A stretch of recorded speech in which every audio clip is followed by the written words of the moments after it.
ஒரு காலத்தில் வேல் வழிபாடு மாமிசத்தோடு தொடர்புடையது. பின்னர் வந்த ஆகம வழிபாடு மாமிசங்களோடு தொடர்பு இல்லாதது. இதுலயே பல பேருக்கு தெரியலீங்க. கோர்ட்லயே இந்த விஷயத்தை சொல்ல மாட்டேங்கிறாங்க. ஆகமப்படி கட்டிய கோயில் என்பது வேறு, கட்டப்பட்ட கோயிலில் ஆகமம் நுழைக்கப்பட்டது என்பது வேறு. There is a vast difference. Sir, நான் லா கிராஜுவேட், இதுக்குள்ள எவ்வளவு பெரிய வித்தியாசம் இருக்கு தெரியுங்களா? ஆகமப்படி கட்டப்பட்ட கோயில் என்றால் வேறு, கட்டப்பட்ட கோயிலில் ஆகமம் நுழைக்கப்பட்டது என்றால் பொருள் வேறு.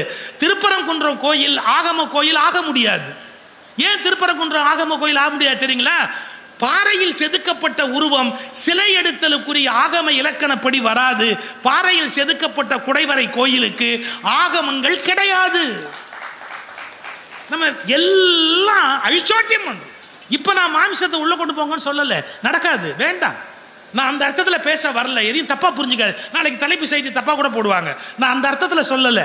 ஆனா ஒன்ன புரிஞ்சுக்கங்க, இன்னைக்கு மாமிசம் அந்த கோயிலுக்குள்ள வேணாம், ஆனா ஒரு காலத்துல மாமிசம் இருந்ததுங்கிறத ஒத்துக்கோ.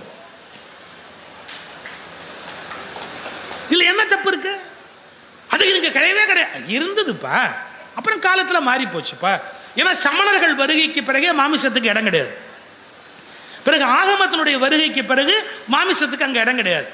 ஸோ இதெல்லாம் பின்னால் ஏற்பட்ட மாற்றங்கள், ஏற்றுக்கொள்ள தயாராக இருக்கிறோம். இது கே பிள்ளை அப்படிங்கிற ஒருத்தரும் சீனிவாச ஐயங்காரும் அவங்களுடைய ஆராய்ச்சியை தொகுத்து தான் இந்த புத்தகம் எழுதப்படுது.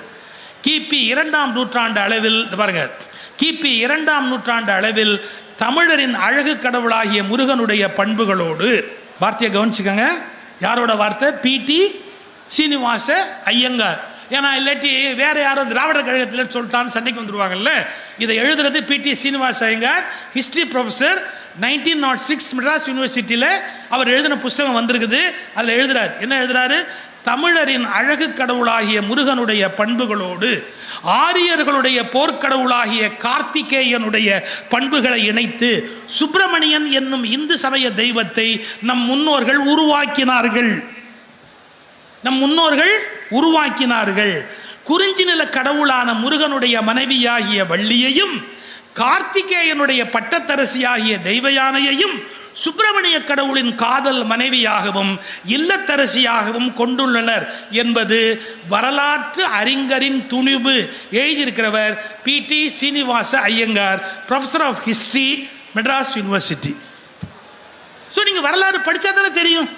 இது இணைக்கப்பட்டதில் தகராறு பண்ணக்கூடாது. எந்தெந்த நூற்றாண்டில் எப்படி எப்படி இருந்தது அப்படிங்கிறத நம்ம புரிந்து கொண்டு அதை மேற்கொண்டு செலுத்துவதற்கு பழகணும்.